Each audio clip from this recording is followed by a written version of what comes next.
오늘은 부활 제2주일이며 하느님의 자비주일입니다. 자비로우신 하느님께서는 우리가 파스카 주일마다 놀라운 구원을 체험하게 하십니다. 우리가 형제들의 모임에서 주님을 알아뵙고 주님의 부활을 힘차게 증언할 수 있도록 성령의 은혜를 베풀어 주시기를 청합시다. 모두 일어서십시오. 입당 성가는 독창자가 부르겠습니다.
성부와 성자와 성령의 이름으로 아멘. 우리 주 예수 그리스도의 은총과 하느님의 사랑과 성령의 친교가 여러분 모두와 함께 또한 사세의 영과 함께 지난 한 주간 주님 안에서 잘 지내셨어요? 우리는 부활 8부 축제를 지내고 있습니다. 부활하신 예수님을 만난 제자들은 변화되죠. 믿음이라는 것은 예수님을 만나면서 더 깊어지고 더 성장하는 것입니다. 가장 중요한 것은 주님과의 만남이요, 이끄시는 분은 주님이시요, 우리가 해야 될 것은 그분께 맡기는 것이죠. 잠시 눈을 감으시고요. 어떤 경우에라도 그분께 모든 것을 맡길 수 있도록, 그러기 위해서는 그분을 느껴야 합니다. 우리는 말씀, 기도, 미사를 통해서 그분을 느낄 수 있는 것이죠. 상상하는 것이 아닙니다. 구체적인 주님을 만나는 것입니다. 중요한 것은 듣는 마음이죠. 형제 자매 여러분, 구원의 신비를 합당하게 거행하기 위하여 우리 죄를 반성합시다.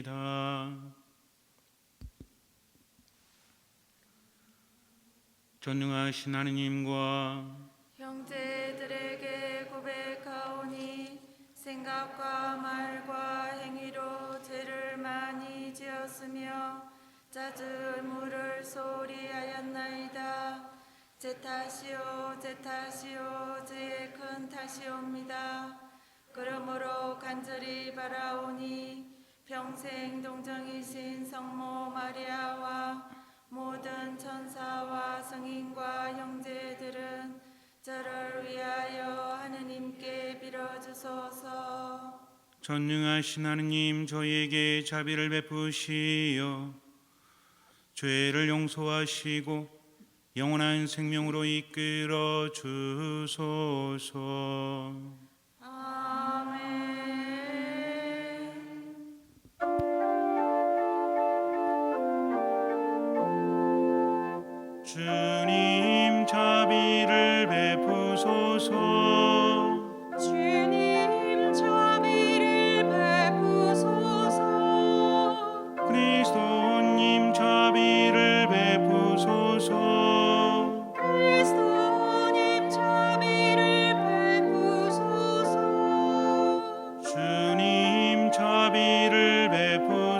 베푸소서. 주님 자비를 베푸소서.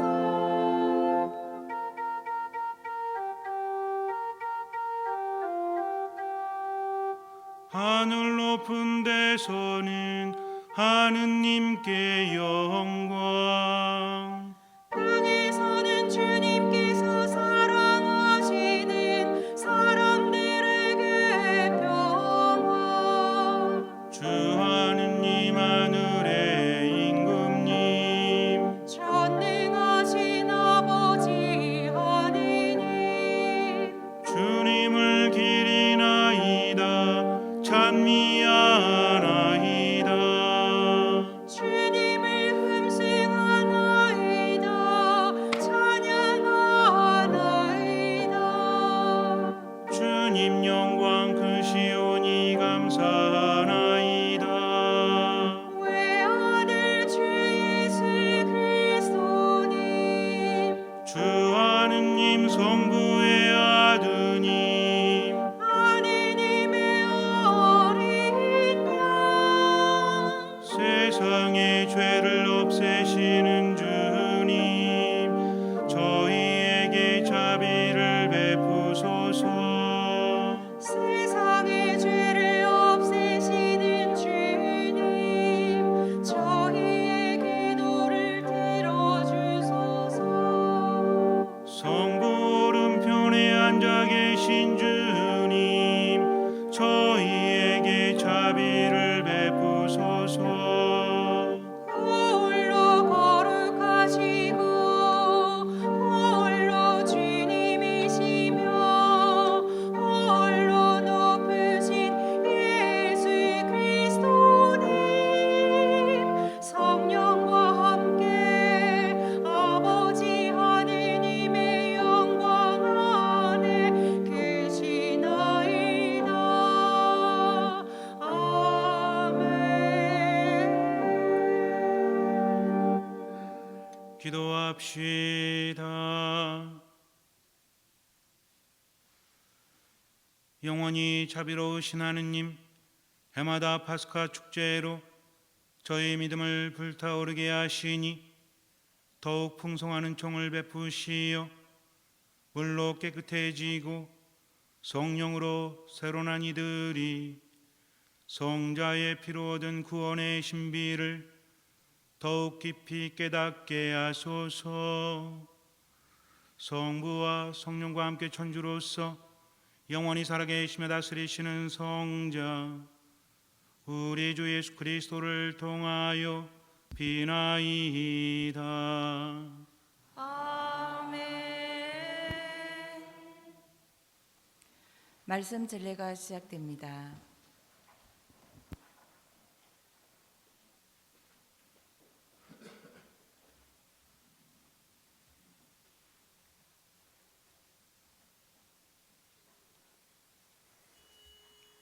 사도행전의 말씀입니다.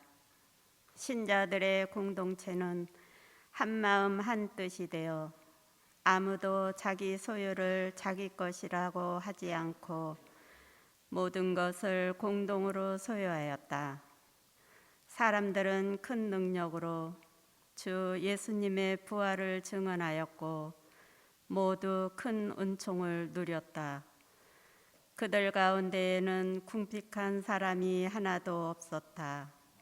땅이나 집을 소유한 사람은 그것을 팔아서 받은 돈을 가져다가 사도들의 발 앞에 놓고 저마다 필요한 만큼 나누어 받곤 하였다. 주님의 말씀입니다. 하느님 감사합니다. 주님은 좋으신 분 찬송하여라. 주님의 자애는 영원하시다. 주님은 좋으신 분 찬송하여라. 주님의 자애는 영원하시다. 이스라엘은 말하여라. 주님의 자애는 영원하시다. 아론의 집안은 말하여라. 주님의 자애는 영원하시다. 주님을 주님은 경외하는 이는 말하여라. 주님의 자애는 영원하시다. 주님은 좋으신 분 찬송하여라. 주님의 자애는 영원하시다. 주님이 오른손을 들어 올리셨다. 주님의 오른손이 위협을 이루셨다. 나는 죽지 않으리라. 살아남으리라. 주님이 하신 일을 선포하리라. 주님은 나를 벌하고 벌하셨어도 죽음에 넘기지는 않으셨네. 주님은 좋으신 분 찬송하여라. 주님의 자애는 영원하시다. 집 짓는 이들이 내버린 돌 모퉁이의 머릿돌이 되었네. 주님이 이루신 일 우리 눈에는 놀랍기만 하네. 이날은 주님이 마련하신 날, 이날을 기뻐하며 즐거워하세. 주님은 좋으신 분 찬송하여라. 주님의 자애는 영원하시다. 요한 1서의 말씀입니다. 사랑하는 여러분, 예수님께서 그리스도이심을 믿는 사람은 모두 하느님에게서 태어났습니다. 아버지를 사랑하는 사람은 모두 그 자녀도 사랑합니다. 우리가 하느님을 사랑하고 그분의 계명을 실천하면 그로써 우리가 하느님의 자녀들을 사랑한다는 것을 알게 됩니다. 하느님을 사랑하는 것은 바로 그분의 계명을 지키는 것입니다. 그리고 그분의 계명은 힘겹지 않습니다. 하느님에게서 태어난 사람은 모두 세상을 이기기 때문입니다. 세상을 이긴 그 승리는 바로 우리 믿음의 승리입니다. 세상을 이기는 사람은 누구입니까? 예수님께서 하느님의 아드님이심을 믿는 사람이 아닙니까? 그분께서 바로 물과 피를 통하여 세상에 오신 예수 그리스도이십니다. 물만이 아니라 물과 피로써 오신 것입니다. 이것을 증언하시는 분은 성령이십니다. 성령은 곧 진리이십니다. 주님의 말씀입니다. 하느님 감사합니다.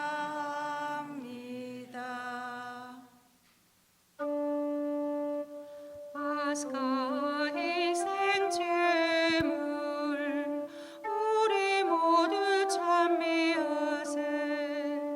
그리스도 죄인들을 아버지께 화해 지켜 무죄하신 어린 양이 양떼들을 구하셨네.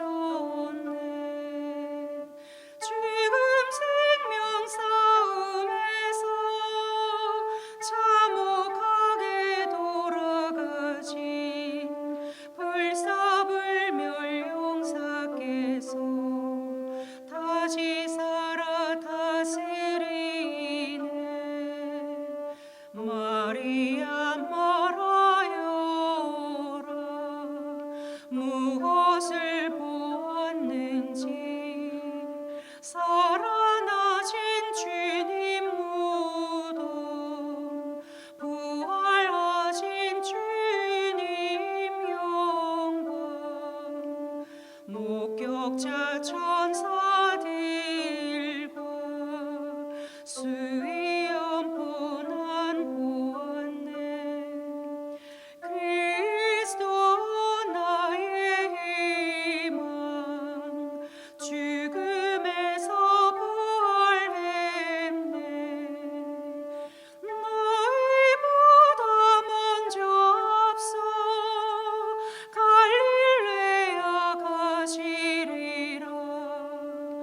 그리스도 부활하심 저희 굳게 믿사오니 승리하신 임금님 자비를 베푸소서.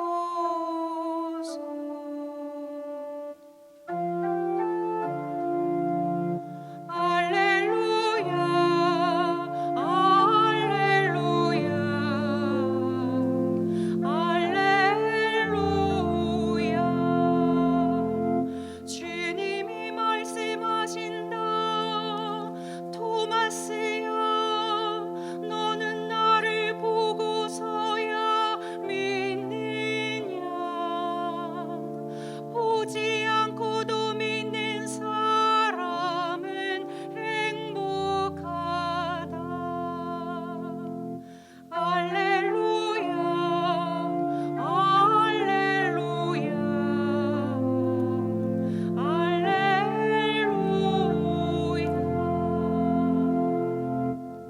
주님께서 여러분과 함께 또한 사제의 영과 함께 요한이 전한 거룩한 복음입니다. 주님 영광 받으소서.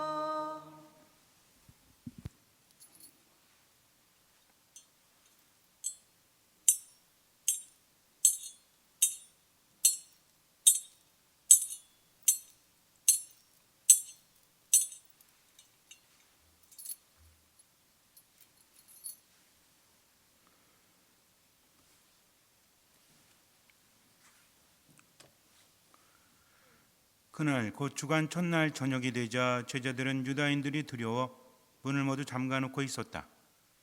그런데 예수님께서 오시어 가운데 서시며 평화가 너희와 함께 하고 그들에게 말씀하셨다. 이렇게 말씀하시고 나서 당신의 두 손과 옆구리를 그들에게 보여주셨다. 제자들은 주님을 뵙고 기뻐하였다. 예수님께서 다시 그들에게 이르셨다. 평화가 너희와 함께. 아버지께서 나를 보내신 것처럼 나도 너희를 보낸다. 이렇게 이르시고 나서 그들에게 숨을 불어넣으며 말씀하셨다. 성령을 받아라.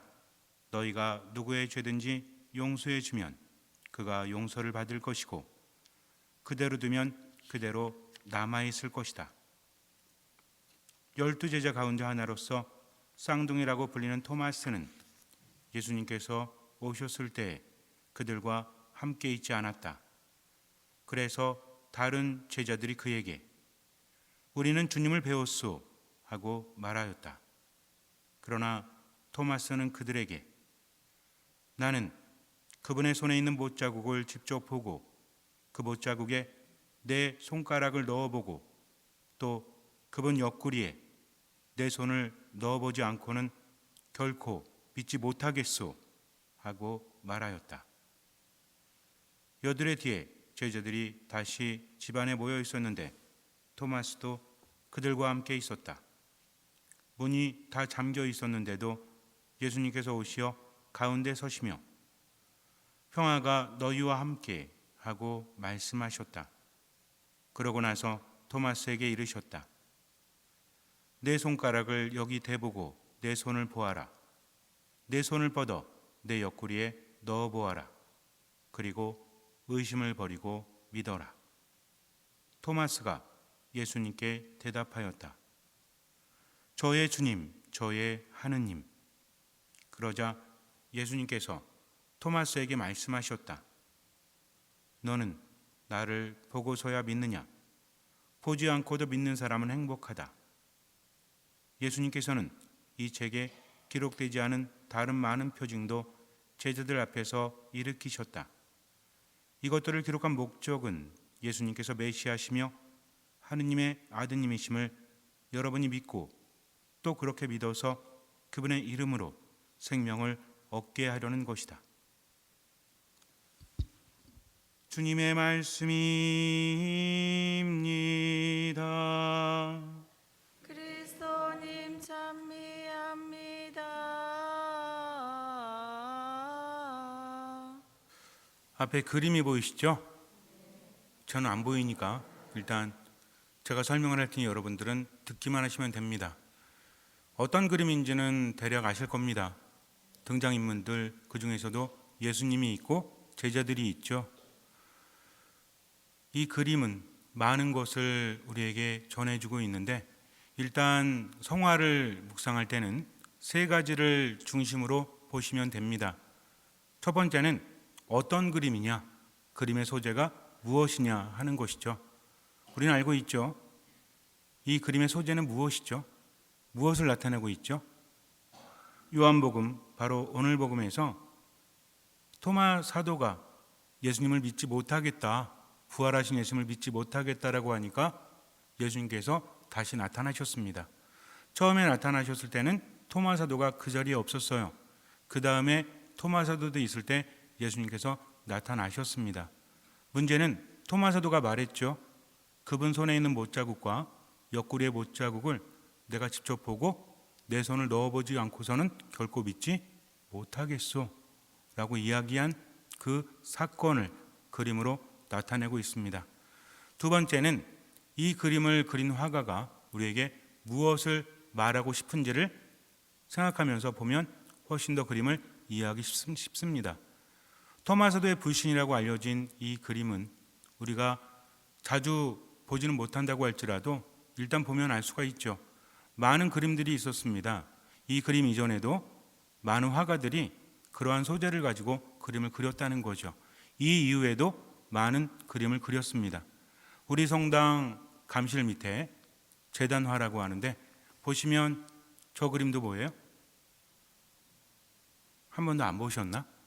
제대 뒤에 있는 그림을 봐도 예수님과 토마 사도가 나오고 있죠.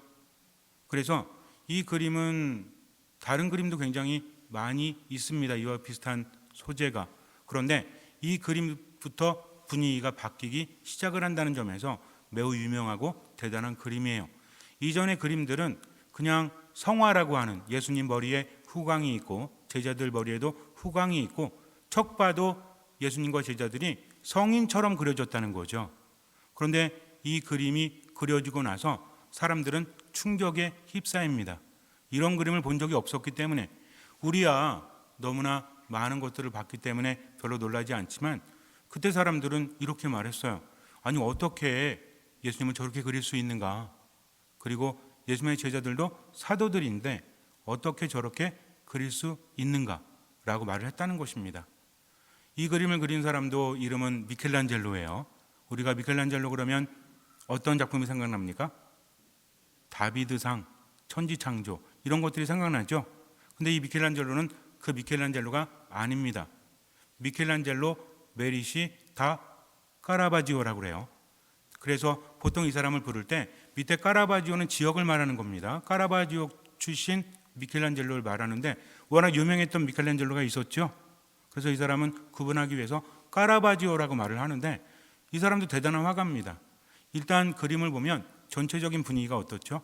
어두운 가운데 마치 연극이 연상되죠. 연극에서 조명을 비추지 않습니까? 롱핀 같은 것들. 무대 위에 등장인물들이 있고 롱핀으로 비춥니다. 우리가 연극 보러 가면 다 깜깜해지죠. 그리고 누군가 독백을 할 때 중요한 장면이 있을 때 조명이 집중적으로 비춰지고 모두가 집중하게 된다는 것입니다. 그 전에 그림들을 보면 주변의 배경들이 다 보였어요. 때로는 들판이기도 하고 때로는 건물들이 보입니다. 근데 이 그림에서는 주변의 모든 걸 없애버렸어요. 집중하라는 거죠. 바로 예수님과 사도들의 만남에 집중하라는 겁니다. 이 그림을 그린 사람에 대해서는 좀 이야기하면 길기 때문에 제가 설명하지 않겠습니다. 다만 제가 나중에 자료를 유튜브에 올려놓을게요. 만들었거든요. 예전에 했던 것들을 토대로 해서 만들었기 때문에 오늘 강론과 비슷하지만 더 많은 내용들이 그 안에 있습니다. 제가 일일이 설명드리지 않지만 까라바지오라는 사람은 늘 옆에 칼을 차고 다녔대요. 그림은 되게 잘 그렸습니다. 근데 성격이 개판이야. 참질 않는데요. 무조건 보복한다고 합니다. 요즘에 조폭 그러면 다 아시죠? 그 당시에 조폭이었어요. 질이 매우 안 좋았습니다. 사람들이 자신에게 대드는 것들 이런 것들을 그냥 지켜보지 못하고 주먹이 앞서고 칼이 앞섰다고 합니다. 그럼에도 불구하고 워낙 그림을 잘 그렸기 때문에 후원하는 사람들이 빵빵해가지고 뒤에서 보호해 주었다는 거죠. 그런데 어느 날 이 사람이 사람을 죽이게 돼요. 그리고 도망을 갑니다. 거기서도 그림을 그려요. 그러면서 여러 가지를 느끼게 돼요. 사실 이 사람에 대해서는 비평가들이 혹독하게 비난하기도 하고 비판하기도 합니다. 똑같은 그림을 보고도 평가가 엇갈리고 있다는 거죠. 그래서 다윗과 골리앗에도 이라는 그림이 있는데 다윗이 골리앗의 머리를 들고 있습니다. 목을 쳐가지고 돌팔매로 골리앗을 죽이죠. 그리고 목을 친 다음에 들고 있는데 그 골리앗의 얼굴이 바로 까라바지오의 얼굴이었다. 자화상이었다는 거죠. 여기에는 깊은 의미가 있는데 신앙 안에서 이 사람이 개판으로 살았고 그리고 사람을 죽이고 도망갔지만 나중 후기 작품들을 보면 그림 속에 그리움이 있어요. 하나님에 대한 그리움, 용서받고 싶은 마음 이런 것들이 직결되어집니다. 이 작품도 후기 작품이에요. 그러니까 여태까지 단순히 토마 사도와 제자들과 예수님과의 만남에 대해서 그냥 약간은 무미건조하게 그 사건 자체를 나타냈다기보다는 자신의 인생을 여기에 담고 있다는 거죠. 그래서 그림 분위기가 많이 다릅니다. 전통적인 방식이 아니었다는 거죠. 실제적이죠. 여러분들이 보셔도 어떻습니까? 사도들의 옷을 보니까 어때요? 막 찢어지고 그랬잖아요. 그러니까 이분들이 편하게 살지는 않았다는 것을 의미합니다. 단순히 가난하게 살았다 이런 의미가 아니라 여기에는 그들의 심리가 담겨져 있고 화가의 심리가 담겨져 있다는 거죠. 어떤 상황이었습니까? 예수님께서 돌아가신 다음에 제자들은 중심을 잃어버렸죠. 예수님을 따라서 정말 대단한 분이 되시면 우리도 한자리 하겠지라는 인간적인 희망도 있었고 어쨌든 예수님을 믿었습니다. 그런데 기적을 일으키셨던 대단했던 예수님께서 무기력하게 돌아가시니까 무엇을 느끼죠? 불안을 느낍니다. 공포를 느낍니다. 아무것도 하지 못하고 있었다는 거죠. 예수님의 잔당으로 취급되어서 언제 잡혀 죽을지 모르는 상황. 또 하나는 무엇입니까?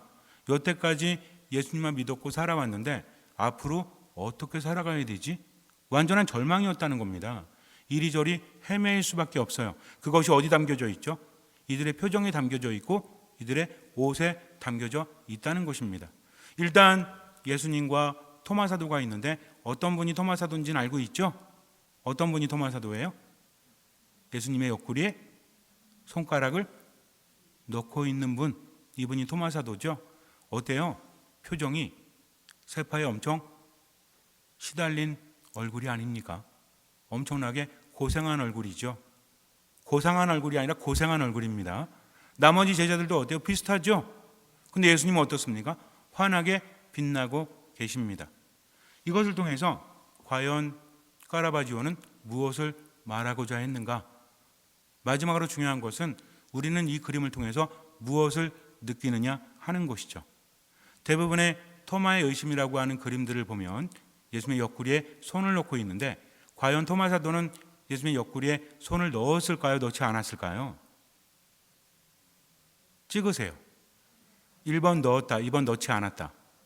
시작. 넣지 않았죠? 그런데 대부분의 작품들을 보면 마치 넣은 것처럼 나타나고 있습니다. 우리 뒤에 있는 제단화에도 손가락을 예수님의 옆구리에 넣고 있는 것으로 그려지고 있어요. 토마 사도는 넣지 않았는데 분명히 복음에 넣지 않았으면 나타나 있습니다. 그런데도 화가들은 왜 저렇게 그렸을까요? 여러 가지 이유가 있겠죠. 이 그림에서 우리 한 가지 특이한 사실을 바라볼 수 있습니다. 여러분들이 볼 때 전체적인 구도나 설명은 제가 따로 올려놓는다고 했습니다. 그 설명하면 길기 때문에 가만히 보니까 넣었는데 예수님께서 토마 사도의 손을 잡고 계시죠. 손가락을 넣으려고 하니까 예수님이 못 넣게 붙잡은 것 같으십니까? 아니면 토마 사도의 손을 이끌어서 예수님께서 넣으신 것 같습니까? 어떤 팔이 이끄는 팔이죠? 토마 사도의 손가락입니까? 예수님의 손입니까? 예수님의 손이 토마 사도의 손목을 잡고 있죠? 그걸 끌어다가 대는 것 같죠? 이게 다르다는 거예요. 이것이 의미가 있다는 것입니다. 토마 사도는 왜 믿지 못하겠다고 했죠? 너무나 충격적이기 때문입니다. 예수님께서 죽은 사람을 살리시고 엄청난 기적을 행하셨지만 정작 예수님이 죽은 다음에는 모든 것이 흔들려 버린다는 거죠. 어쩔 수 없습니다. 제자들이 말합니다. 예수님을 배웠다고. 여인들이 말합니다. 예수님이 살아나셨다고. 믿고 싶죠. 그런데 어떻게 믿습니까? 지금 이럴 때가 아니잖아요. 빨리 정신 차려야 되지 않습니까? 지금 예수님을 그리워하는 마음은 알겠는데 말이 안 되잖아요. 그렇게 무기력하게 죽으신 분이 어찌 살아납니까? 예수님께서 죽은 사람을 살리신 거하고는 다른 차원입니다. 그분이 어떻게 죽을 수 있죠? 그렇게 십자가 위에서 처절하게 돌아가실 수 있습니까? 믿고 싶어도 믿을 수 없는 것이죠. 우리들의 삶이라는 게 그래요. 하느님 믿고 살아갈 때 있죠. 내 몸이 아프고 마음이 힘들고 희망이 없는 절망적인 상황에서 하느님 믿습니다. 그러면서 힘을 냅니다. 하지만 현실 안에서 확인하죠. 무기력하다. 하느님 계신 건가? 하느님이 계시다면 날 왜 이렇게 내버려 두시지? 라는 것들이 확인되어지면서 마음이 점점 약해질 때가 있습니다. 믿고 싶은데 그래서 뭔가를 보여주길 기대하는데 하느님께서는 보여주지 않으십니다. 이럴 때 마음이 무너지죠. 그래서 하느님을 잃어버린 채 헤매입니다. 그럴 때 어떻습니까? 더 이상 희망이 없는 절망 속에서 이리 상처받고 저리 상처받고 그런 상황이 있다라는 거죠. 마치 토마 사도처럼 다른 제자들처럼. 이것은 예수님께서 보여주시는 신비, 체험을 의미합니다.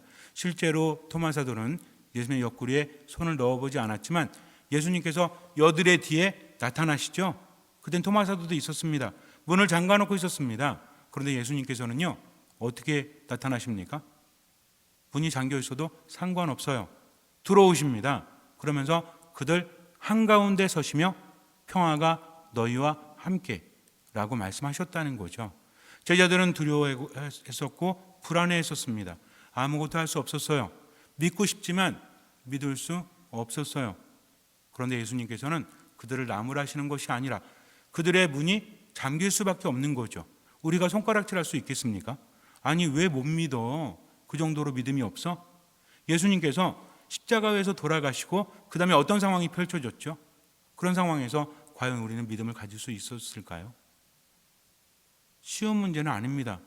예수님은 탓하지 않으십니다. 그들은 문을 잠가놓고 숨어 있을 수밖에 없는 상태였다는 겁니다. 그런데 한가운데 서시면서 그들을 책망하신 것이 아니라 그들에게 정말 필요한 무엇을 주셨죠? 평화가 너희와 함께 하면서 그들에게 숨을 불어 넣어 주십니다. 숨이라는 건 뭐죠?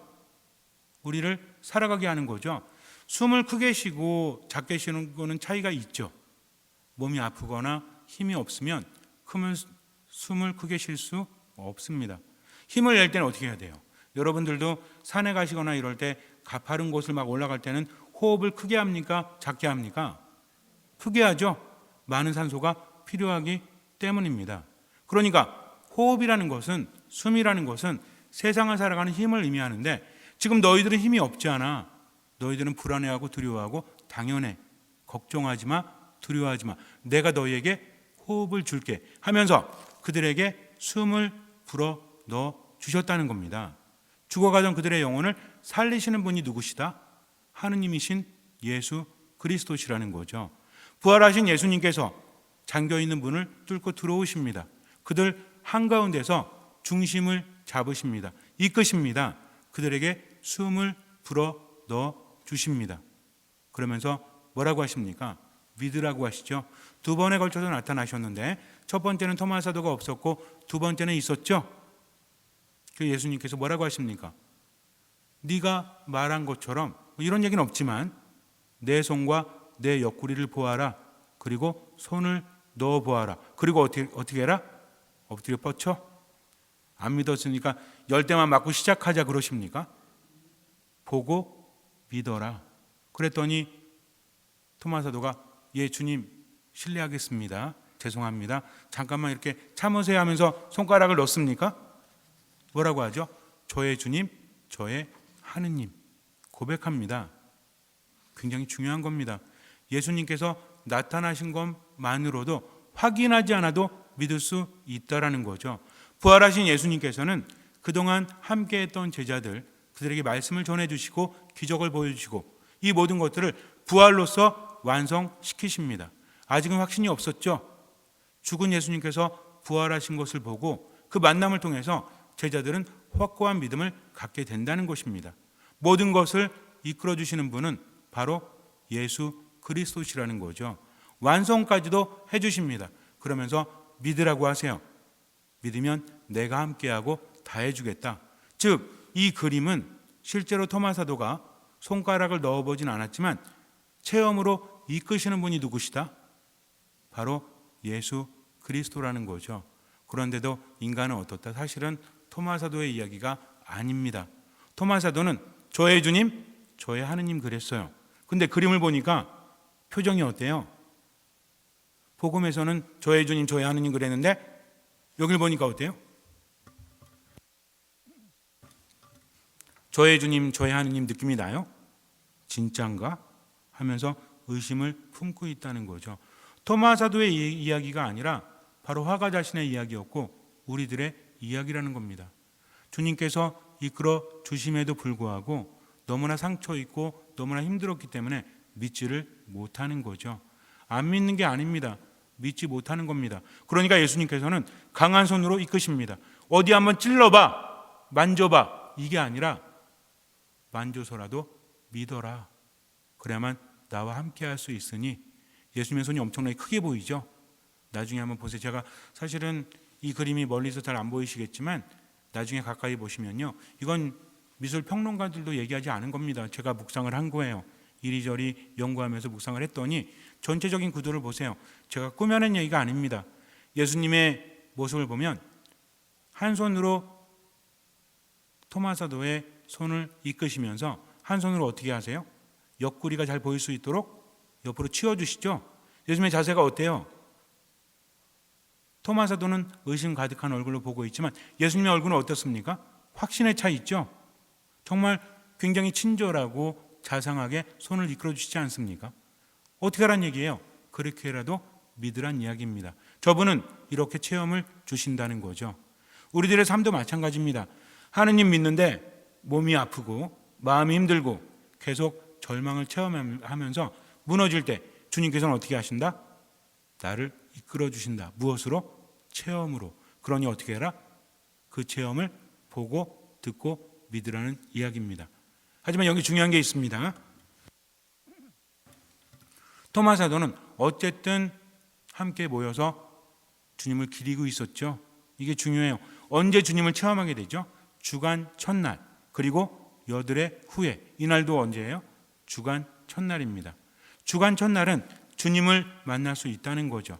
내가 절망 속에서 때로는 믿음을 갖지 못한다고 할지라도 주간 첫날 주님을 만나기만 하면 그분께서 이끌어 주십니다. 주간 첫날이 언제죠? 거룩한 주일이죠. 우리는 어떻게 주님을 만날 수 있어요? 다락방에 들어가 가지고 문을 닫아 걸고 모여 있습니까? 아니죠. 어디서 만날 수 있어요? 이 거룩한 미사 안에서. 그래서 미사는 부활을 의미하고 미사는 주님께서 우리에게 모든 것을 주시는 천상을 의미한다는 것입니다. 미사에 참여하기만 하면 주님께서 이끌어 주시고 미사를 통해서 삶을 통해서 우리에게 체험을 주십니다. 나는 그것을 보고 따라가면 돼요. 어떤 마음으로? 듣는 마음으로. 잠시 눈을 감으세요. 주님은 체험을 주십니다. 우리를 시험하지 않으십니다. 체험해서라도 주님을 만나고 그분을 믿을 수 있다면 주님께서는 기꺼이 체험을 주십니다. 그러나 말씀하시죠. 보지 않고도 믿는 사람은 행복하다. 우리들의 삶을 보세요. 정말 주님이 안 계셨는지, 어쩌면 내가 느끼지 못했을 뿐 주님께서는 늘 우리와 함께 하신다는 것을 우리는 깨달아야 합니다. 이제는 새로운 눈으로 세상을 바라봐야 하죠. 새로운 귀로 세상을 들어야 됩니다. 그러나 이것은 단순한 개인적인 노력으로 되는 것이 아닙니다. 주님과 함께하는 거죠. 무엇입니까? 거룩한 미사에 온전히 머무르십시오. 마지막 미사인 것처럼 최선을 다해서 듣는 마음으로 미사 안에 머무십시오. 말씀을 듣고 말씀 안에 머무십시오. 그리고 기도하십시오. 아무것도 판단하지 말고 모든 것 주님께 맡기십시오. 지금 여기에서 할 수 있는 만큼만 최선을 다하고 나머지 주님께 맡기십시오. 주님께서는 그 믿음을 보시고 우리 삶에 놀라운 기적을 일으켜 주실 것입니다. 아멘. 전능하신 천주 성부 천지의 창조주를 저는 믿나이다. 그 외아들 우리 주 예수 그리스도님 성령으로 인하여 동정 마리아께 잉태되어 나시고 본시오 빌라도 통치 아래서 고난을 받으시고 십자가에 못 박혀 돌아가시고 묻히셨으며 저승에 갇히어 사흘날에 죽은 이들 가운데서 부활하시고 하늘에 올라 전능하신 천주 성부 오른편에 앉으시며 그리로부터 산이와 죽은 이를 심판하러 오시리라 믿나이다. 성령을 믿으며 거룩하고 보편된 교회와 모든 성인의 통공을 믿으며 죄의 용서와 육신의 부활을 믿으며 영원한 삶을 믿나이다. 아멘. 형제 자매 여러분, 우리가 모두 평화로이 살아가기를 바라시는 자비하신 하느님 아버지께 마음을 다하여 우리의 바람을 아뢰읍시다. 교회를 위하여 기도합시다. 인자하신 주님, 주님의 가르침을 실천하기 어려운 세상에서 살아가는 교회를 지켜주시어 주님께서 보여주신 자비로운 사랑을 실천하며 인류 구원의 복음을 용감히 전하게 하소서. 주님, 저희의 기도를 들어주소서. 정치인들을 위하여 기도합시다. 보호자이신 주님, 정치인들의 생각과 말과 행동을 살펴주시어 정의롭고 평화로우며 사람을 존중하는 사회를 만드는 일에 뜻을 모으고 함께 실천하게 하소서.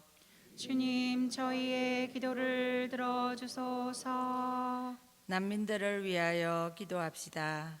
온유하신 주님, 사회적 정치적 문제로 생겨나는 난민들을 보살펴 주시고 저희가 그들을 두려움과 편견 없이 주님의 귀한 생명으로 기쁘게 받아들이게 하소서. 주님, 저희의 기도를 들어주소서. 지역 사회를 위하여 기도합시다. 일치의 주님, 부활 시기를 지내며 주님을 찬미하는 그리스도 신자들을 하나로 모으시어 지역 사회 안에서 일치와 사랑의 본보기가 되고 부활의 희망을 전하게 하소서. 주님, 저희의 기도를 들어주소서. 자비하신 주님, 주님의 세상을 바르게 살아가려는 자녀들을 굽어보시어 은총을 내려 주소서. 우리 주 그리스도를 통하여 비나이다. 아멘. 모두 앉으십시오.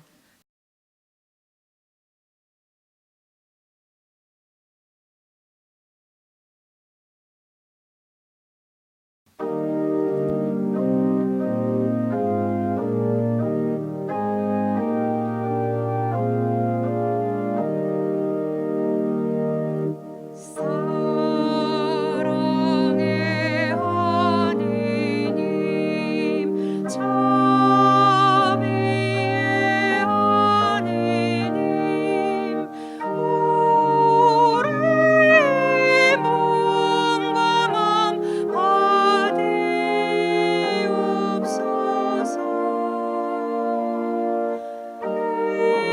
은총의 샘이여 위로의 샘이여 우리의 원을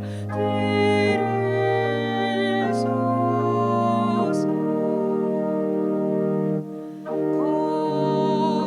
거룩한 삶이요 사랑의 일치여 모두가 하나로 찬미하오니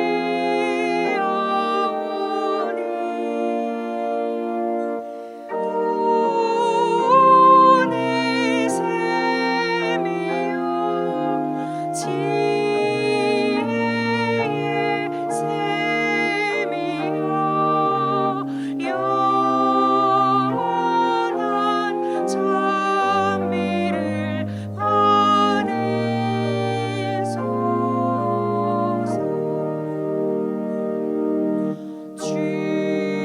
주님을 믿으며 주님께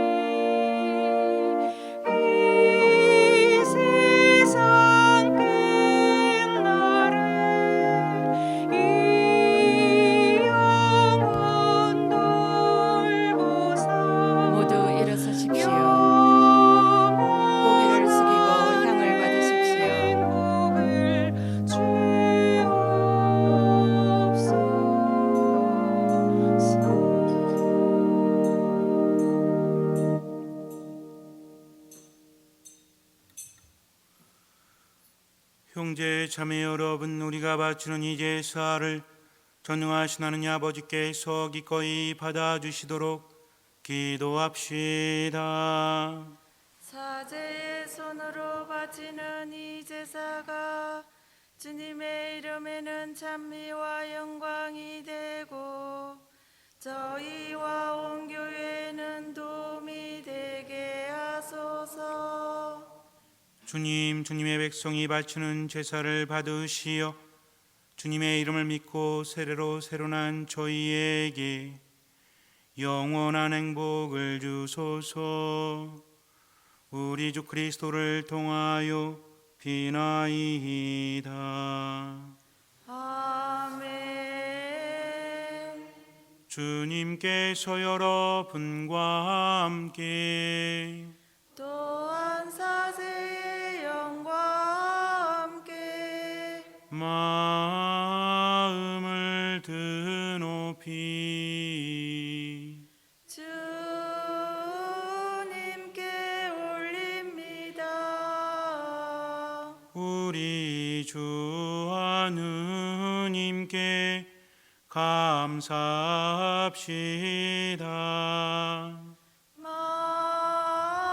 마땅하고 옳은 일입니다. 주님, 언제나 주님을 찬송함이 마땅하오나 특히 그리스도께서 저희를 위하여 파스카 제물이 되신 이 날에 더욱 성대하게 찬미함은 참으로 마땅하고 옳은 일이며 저희 도리요 구원의 길이옵니다. 그리스도께서는 세상의 죄를 없애신 참된 어린 양이시니 당신의 죽음으로 저희 죽음을 없애시고 당신의 부활로 저희 생명을 되찾아 주셨나이다. 그러므로 부활의 기쁨에 넘쳐온 세상이 환호하며 하늘의 온갖 천사들도 주님의 영광을 끝없이 찬미하나이다.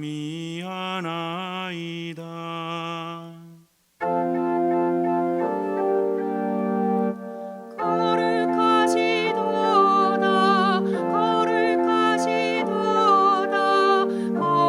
거룩하시도다 오늘의 주 하느님 하늘과 땅에 가득 찬 그 영광 높은 데서 호산나 주님의 이름으로 오시는 분 찬미 받으소서 높은 데서 호산나.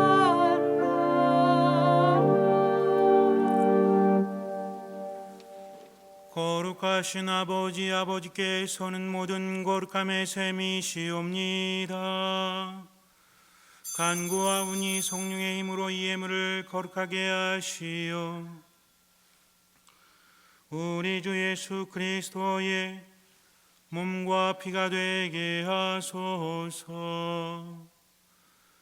스스로 원하신 순환이 다가오자 예수님께서는 빵을 들고 감사를 드리신 다음 쪼개어 제자들에게 주시며 말씀하셨나이다. 너희는 모두 이것을 받아 먹어라.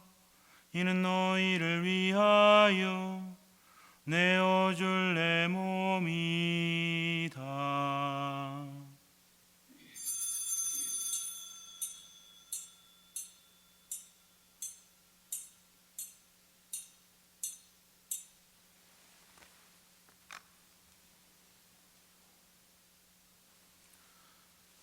저녁을 잡수시고 같은 모양으로 잔을 들어 다시 감사를 드리신 다음 제자들에게 주시며 말씀하셨나이다. 너희는 모두 이것을 받아 마셔라. 이는 새롭고 영원한 계약을 맺는 내 피의 잔이니 죄를 사하여 주려고 너희와 많은 이를 위하여 흘릴 피다. 너희는 나를 기억하여 이를 행하여라.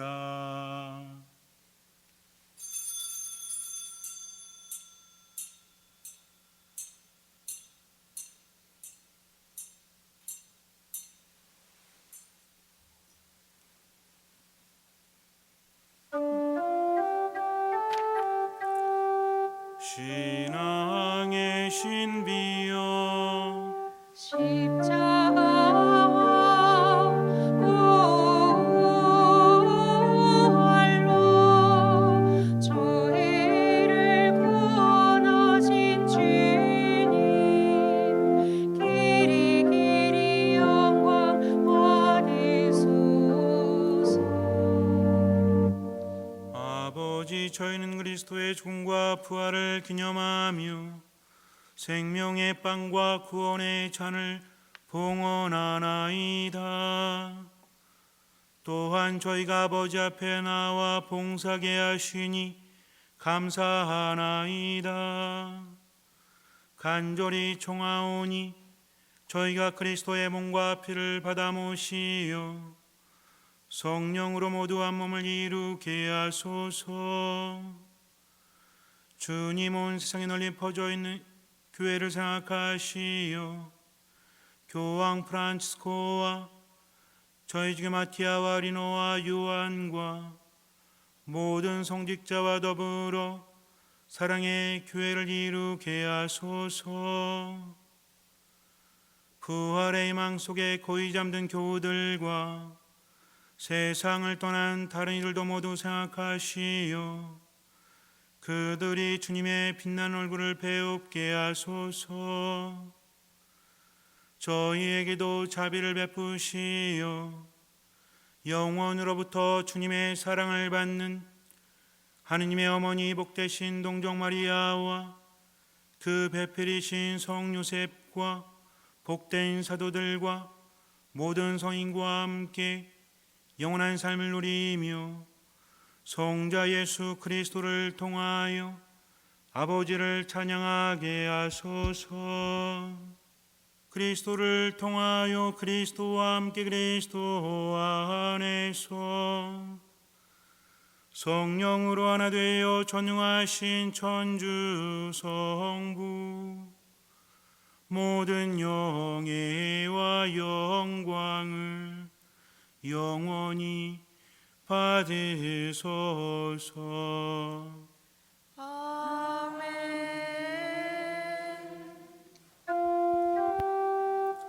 하느님의 자녀 되어 구세주의 분부대로 삼가하래오니 하늘에 계신 우리 아버지의 이름이 거룩히 빛나시며 아버지의 나라가 오시며 아버지의 뜻이 하늘에서와 같이 땅에서도 이루어지소서. 오늘 저희에게 일용할 양식을 주시고 저희에게 잘못한 일을 저희가 용서하오니 저희 죄를 용서하시고 저희를 유혹에 빠지지 않게 하시고 악에서 구하소서. 주님, 저희를 모두 모든 악에서 구하시고 한평생 평화롭게 하소서. 주님의 자비로 저희를 언제나 죄에서 구원하시고 모든 시련에서 보호하시어 복된 희망을 품고 구세주 예수 그리스도의 재림을 기다리게 하소서. 주님께 나라와 권능과 영광이 영원히 있나이다. 주 예수 그리스도님 일찍이 사도들에게 말씀하시기를 너에게 평화를 두고 가며 내 평화를 주노라 하셨으니 저희 죄를 헤아리지 마시고 교회의 믿음을 보시어 주님의 뜻대로 교회를 평화롭게 하시고 하나 되게 하소서. 주님께서는 영원히 살아계시며 다스리시나이다. 아멘. 주님의 평화가 항상 여러분과 함께 또한 사제의 영과 함께 평화 인사를 나눕시다. 입니다. 평화를 빕니다.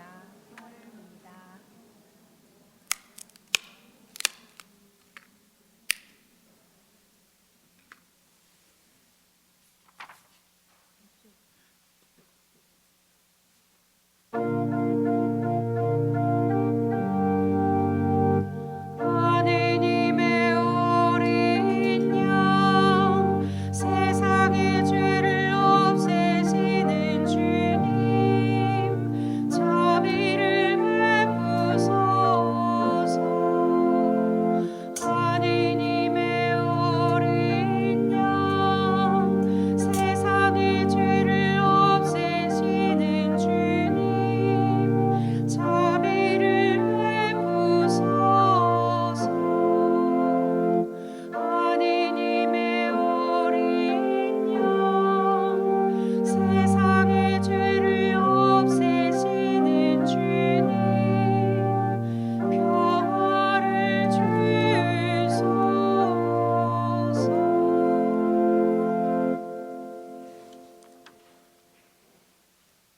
보라, 하느님의 어린 양 세상의 죄를 없애시는 분이시니 이 송천에 초대받은 이는 복되도다.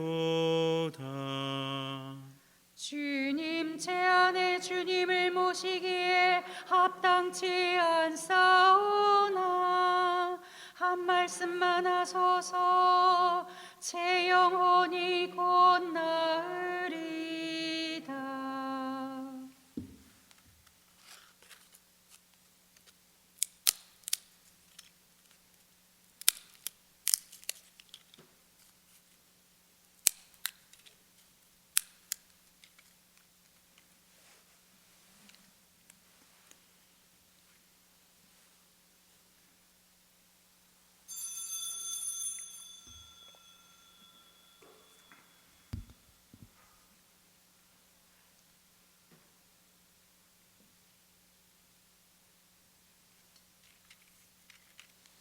그리스도의 몸 아멘.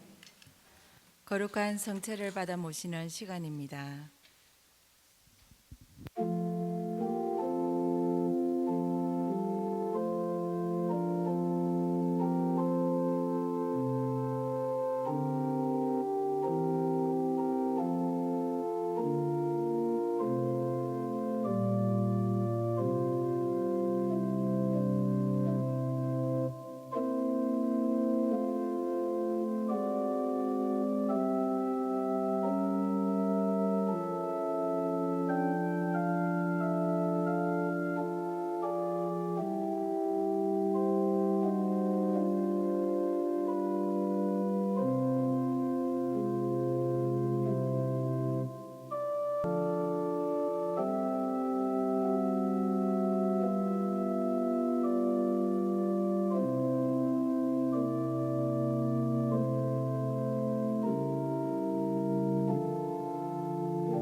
기도합시다.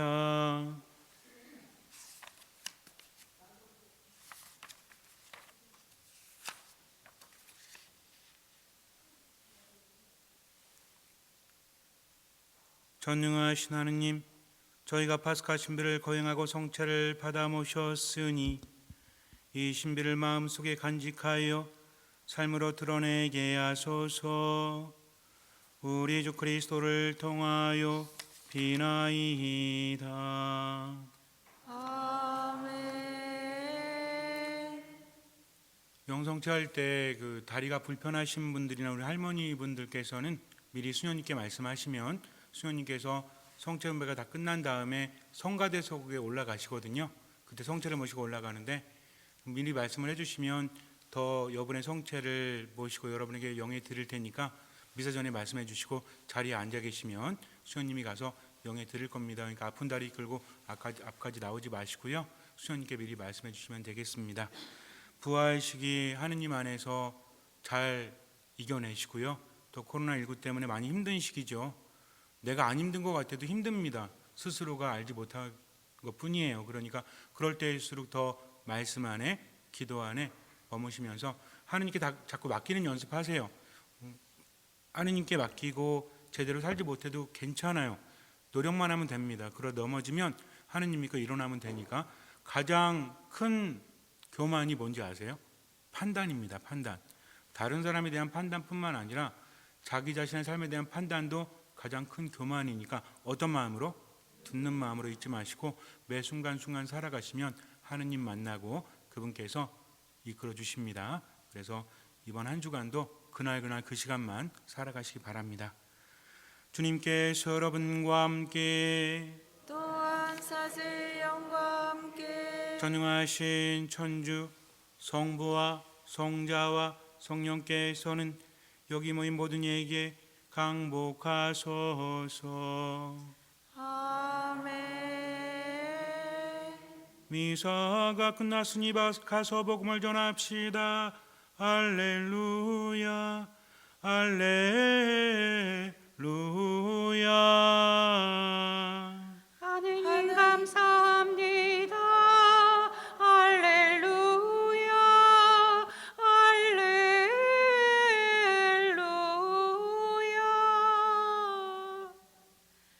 거룩한 미사 성제에서 받은 하느님 은혜에 감사드리며 파견 성가는 독창자가 부르겠습니다.